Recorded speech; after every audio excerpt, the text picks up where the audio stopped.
Had a few friends asking me for, asking about the truck and an update on the truck. So I think a few of you remember the the wiring job that I had before me. I got all of that finished up and a modern fuse panel put in and replaced with those old glass fuses. Still working on some looming under the dash, but put in a cheap piece of carpet over the POR 15 and lizard skin. The old seat is in pretty good shape, so kept that in. I just got the cab light wired in with an LED, pretty bright. Headlights are on. You got the old school dimmer switch. If you can see that on and off, but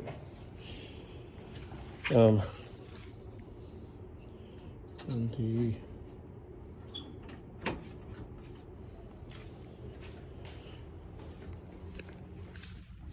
parking lights are on, blinkers work. I put in some Holley modern LEDs that have a very classic style to them. POR 15 behind the bumpers and the grill, so those will never rust out. I ran dual relays to the two fans, so they each have their own circuit, both with 30-amp fuses running to the battery. This is my hot to the fuse panel. Put in the new alternator that Sawyer got for Christmas. Starter, electric choke, distributor wires, all of that's installed, and I may loom all of that. I loomed these and just haven't got around to that yet. Turns over, I've got the compressors wired in as dual compressors to fill up the tank pretty quickly, less than 2 minutes. Got all of that loomed. A lot of that came loomed from the factory. Still got to install a fuel tank, and I'm relocating it from the front to the square back here in the rear. Ordered a Boyd weld fuel tank. I just got the shocks put in last night. I just literally just drilled some holes and welded it in. We'll see how it works. It's pretty low, about 3 inches off the ground, but my Shelby GT350 rides about that low and it's fine. Still working on brake lines. Really like this 3P air system. Everything goes to that instead of the 8 solenoids that used to be all bolted or screwed into the frame back here. I'm still working on that drum over there has a leak at the connector, so I gotta figure out how I'm gonna fix that. I'm still working on some things with the bed, and once I get that put in, I'll wire the tail, rear, and backup slash reverse lights. I did POR 15 the inner fenders, and those should never rust. And where the tire, you know, where the wheel well covers, in between the wheel well and the tire, POR 15 that panel.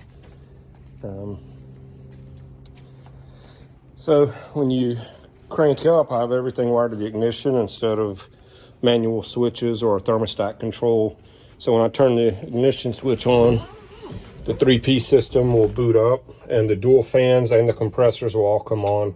It's kind of a drain on the battery, but so as the compressors start filling up, the fans are on. Of course, I can go ahead and crank up right now without waiting on the tank to fill up, but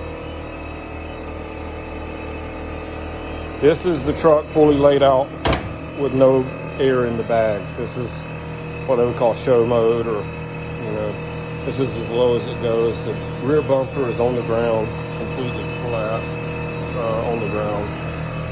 The middle of the frame has about 2 inches maybe, and that's as low as the front would go, even with cutting out the wheel well, so that tire can come on up. But I gotta figure out what to do to get that bumper to to come on down. Still pretty low.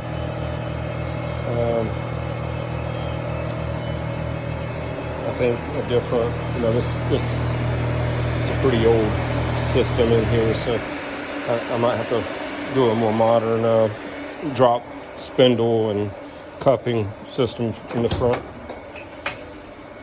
So, this compressor's shut off. I'm already at 148 psi.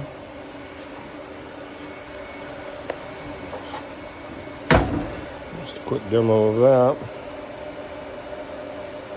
I have this one set for both all the way up.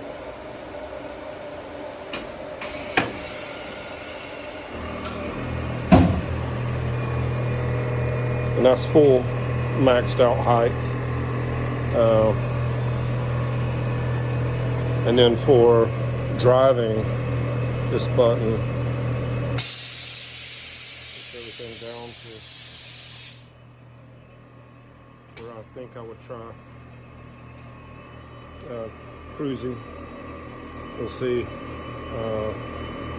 how that feels and how much clearance I have with riding like that. But all of these are programmable.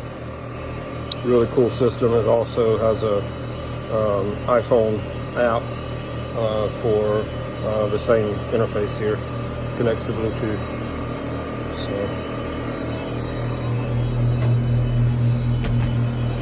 pretty cool.